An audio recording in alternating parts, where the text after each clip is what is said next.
Okay, now we're going to go backwards.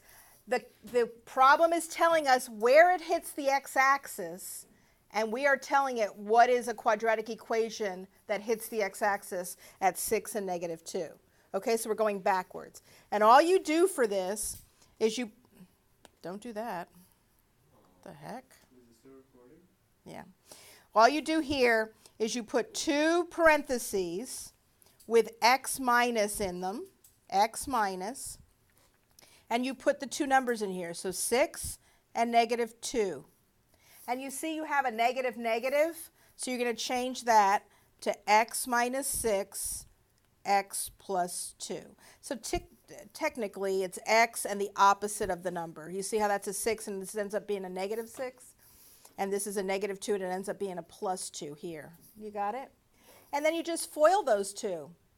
So if you like foiling with the box method, do it that way, or you FOIL with first, outer, inner, last.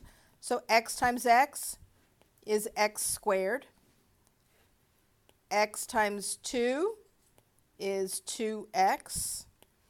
Negative 6 times x is minus 6x.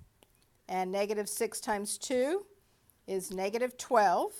And you put that together as x squared minus 4x minus 12. Now I'm going to show you how to check it on your calculator.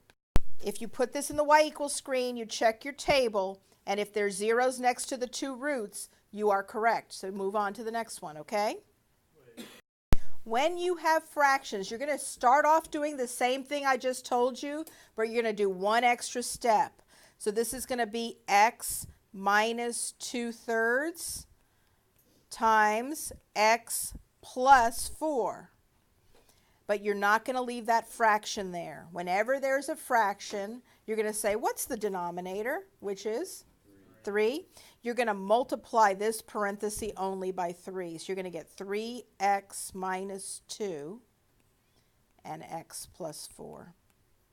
And now you're going to FOIL that. So that's 3x squared plus 12x minus 2x minus 8, which is 3x squared plus 10x minus 8. And put that in your y equal, and then you're going to key in, you're going to have to key in 2/3 because your table's not going to give you 2/3. So you can just key in as table start 2/3 and look, and then key in table start -4 and look and make sure it's a 0, okay?